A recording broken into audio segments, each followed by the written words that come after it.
À l'édition du Forum européen de bioéthique, nous sommes avec le professeur Israël Nizan. Merci de nous recevoir. On va bien sûr parler de ce forum. Un petit mot avant, parce qu'on est rattrapé une fois encore par l'actualité avec Diane 35. C'est ce nouveau médicament qui arrive dans l'actualité. 4 personnes décédées, médicament qui est pris pour l'acné, qui est pris également pour la contraception.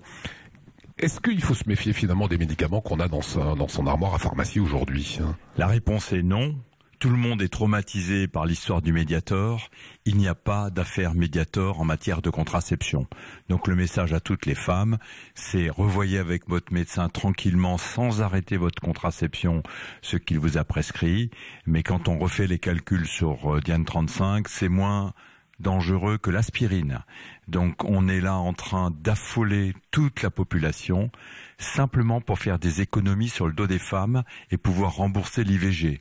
Alors qu'il y a une ministre de la Santé dont c'est le travail de protéger les Françaises, c'est pas très sérieux. Vous comprenez cette inquiétude quand même des Français ? Je comprends l'inquiétude des Français. Ce que je ne comprends pas, c'est qu'on gère la santé publique comme ça. Au moins les choses sont claires. Forum européen de bioéthique, vous en êtes la cheville ouvrière, l'un des artisans. Oui. Pour celles et ceux Alsaciens qui ne connaîtraient pas ce forum européen, c'est quoi? C'est toutes les questions d'éthique liées au progrès scientifique aujourd'hui? L'Alsace a une chance énorme d'être le seul endroit d'Europe où les citoyens peuvent s'approcher de ces questions de bioéthique.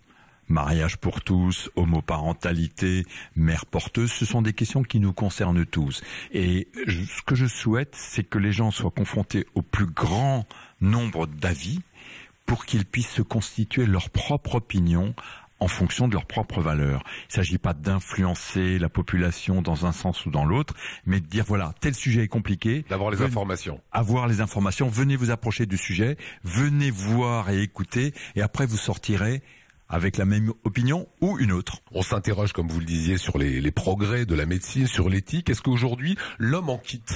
Est-ce que c'est possible? Est-ce que c'est pour demain? Est-ce que ça fait partie des interrogations qu'on peut se poser?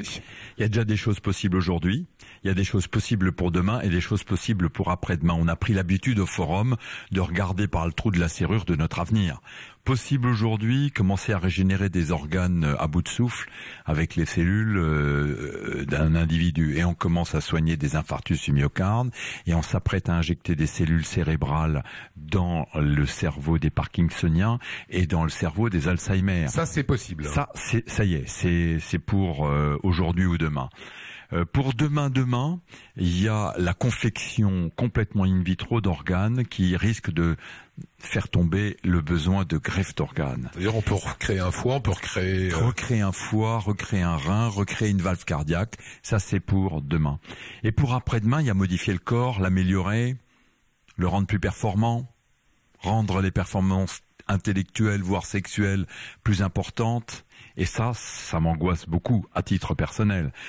C'est-à-dire le moment où on créera une post-humanité avec des capacités autres, des corps autres, et qu'on séparera les humains selon qu'ils auront été faits façon à l'ancienne ou faits façon moderne. Pour qu'on arrive à une constitution internationale, universelle, on ne touche pas à l'humain fondamentalement. On l'améliore, on le répare quand il est malade, on recule clairement le vieillissement, mais tous les progrès vont être faits au nom de on se défend contre les maladies, au nom de on prolonge la vie, et au nom de on améliore notre débilité intrinsèque en nous donnant des capacités nouvelles.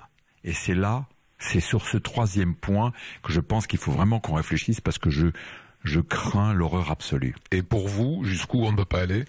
Je pense que la ligne jaune, c'est la modification du corps humain. On ne modifie pas génétiquement un corps humain. C'est ma proposition. Voilà. Israël Nizan a retrouvé dans ce forum européen de bioéthique avec de nombreux médecins, professionnels, scientifiques, philosophes, sociologues, anthropologues, bref, tout le champ de la pensée. Voilà. Beau rendez-vous. Les informations s'inscrivent à présent sur l'écran.